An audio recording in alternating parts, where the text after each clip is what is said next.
bumping again, but just downtown, it's going to be bumping all night. Awesome tonight. There's more. It's just this time of year. Yeah. I mean, I've had people all day asking me about different things that they're trying to get into Friday, Saturday. I mean, anywhere from Pittsburgh to Scranton to Central New York. It's all around this area, and it's the same system, so I can at least weigh in. So we'll talk about some limited rain chances. I really do think it should be decent for this evening. You'll find temperatures mostly in the 60s, enough cloud cover that shouldn't be really much of a threat of a sunburn or anything like that. The one thing I'll mention is still this chance for a stray little sprinkle, and I'll show you why I'm saying that coming up, but there's just an opportunity. Once you get to about midnight and 1, 2 in the morning, I think rain is likely at that point. But in between now and then, it's just an opportunity for a couple very limited raindrops. So there's a look at temperatures. Have a few areas that have gotten to the 70-degree mark, 71 right now in the Falls. We're still in the upper 60s in Buffalo.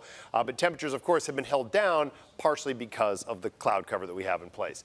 Wind mostly out of the west and southwest. This is likely to hold through, say, the Corporate Challenge and at least into the beginning of the Bison's game, so I'd expect to still find wind in that about, say, 8 to 12 mile per hour range. I do think it'll drop off a little, but not much.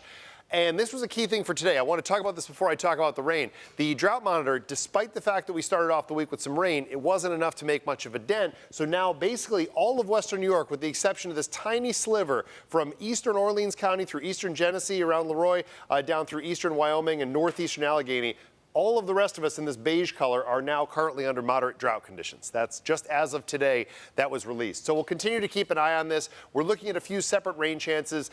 The one tonight isn't going to be enough to erase drought conditions, but we may find a, say, quarter to half inch worth of rain with a little bit more tomorrow, potentially under some of the isolated thunderstorms. So there's a look at the system, and this is one of these things where it looks like it's just cruising right up to our doorstep, and that's just about what's happening.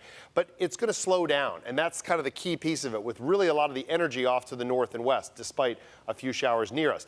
On this wider view, I did want to at least point out that to the south, you see some of that gray haziness. Well, that's basically pulled, the system has pulled more of that wildfire smoke down into our region, and it's a bit thicker over across, say, northern Illinois and back to the western edge of the lakes. But you can still see the fires, and a lot of that smoke is actually working its way toward the Adirondacks from tonight into early tomorrow morning. Some of this smoke that's getting wrapped into the Great Lakes is not just from the fires in Quebec or even western Ontario. It's actually from the fires that we were talking about weeks ago in northwestern Canada. So the smoke side of things, yes, will come back and be a continued story. However, none of the brighter colors are showing up in here, and that's a key thing with this. As far as these colors, this is the current air quality. No color at all across western New York is a good sign. That's basically good and healthy air quality.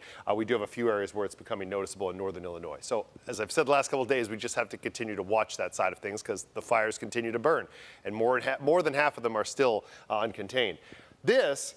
That little thunderstorm tried to fire up and is starting to fall apart. As these are rolling towards us, they're sort of outrunning the energy that got them going. So while it's not out of the question for what's left, maybe a few sprinkles to get toward the edge of the Niagara frontier, I just don't expect to find much. And I'd say down near the Pennsylvania line as well, there may be a piece of this that actually survives its trip off the lake. I just don't expect to get a whole lot out of it. It may be 1/100 of an inch here and there. I think the better chances for actual showers show up really overnight and tomorrow. And it shows up on here, but I've actually run out of time. I didn't realize I was that late in this. But when you go past midnight, that's where the showers roll in. And I'll try to skip quickly to the 7-day forecast so you can at least see the weekend, which actually looks pretty darn good, with temperatures increasing each day right in through Monday. Dave, Jordan.